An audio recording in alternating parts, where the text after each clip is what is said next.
Quem? Perdão, Tatiane. Obrigada, senhor presidente. Bom, eu quero aqui dizer da minha alegria e da alegria de muitas pessoas no dia de hoje, porque a luta para que Caxias tivesse um plano de mobilidade urbana é uma luta muito antiga, né? Iniciou esse projeto em 2012 e desde lá a gente vem trabalhando incessantemente, conversando com vários governos, mobilizando a população, falando da importância de termos um plano de mobilidade urbana.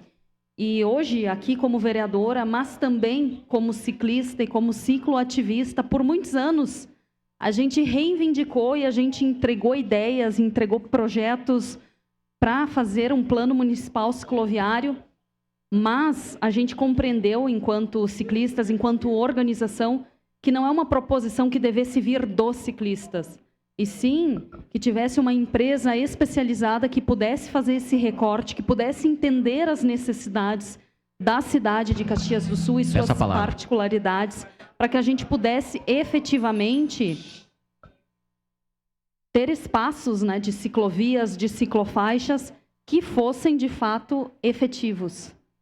E eu fico muito feliz porque uma das questões que o nosso prefeito sempre enfatizou e se comprometeu conosco enquanto ciclistas, também com a única, que é a União de Ciclistas Caxienses, foi de que ele daria prioridade e celeridade ao plano de mobilidade urbana. E hoje nós estamos aqui votando esse projeto que é muito importante. Na minha opinião, depois do plano diretor, o plano de mobilidade urbana é o projeto mais importante que essa casa vai votar. Ele foi protocolado em outubro deste ano, nesta casa, com diversos anexos, falando também sobre a questão dos pedestres, de se melhorar as calçadas, das pessoas com deficiência.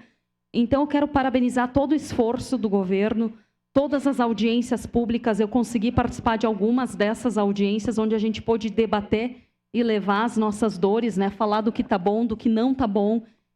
E eu acho que todos os vereadores aqui recebem muitas pessoas que têm problema com transporte público, com paradas de ônibus, e tudo isso, essa empresa fez um estudo técnico, é a mesma empresa que venceu a licitação lá em Curitiba, fez um estudo técnico que apresentou para a Prefeitura Municipal de Caxias do Sul, e a partir desses dados a gente pode ter certeza que os próximos 10 anos na mobilidade urbana de Caxias do Sul serão estudados, serão implementadas políticas que vão, de fato, atender a população.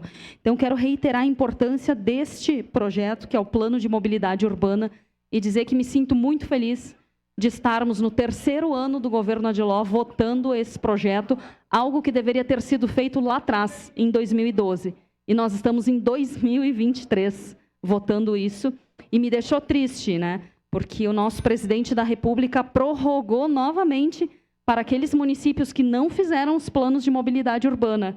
E aí eu digo, é por isso que, às vezes, a gente, enquanto brasileiro, não faz o que deve ser feito, né? Porque daí prorrogou uma vez, prorrogou 2, prorrogou 3, e os municípios, muitas vezes, vão empurrando com a barriga algo que é essencial e que eu tenho certeza que vai trazer muitos benefícios para toda a população. Então, parabenizar o governo, o secretário Alfonso, que fez inúmeras audiências públicas, parabenizar o movimento de ciclistas de Caxias do Sul, porque participaram de vários encontros, debateram sobre essa situação, e tenho certeza que a gente vai conseguir melhorar muito a questão de mobilidade no município após a votação e aprovação desse projeto. Muito obrigada. Obrigado. Felipe Gemmeyer.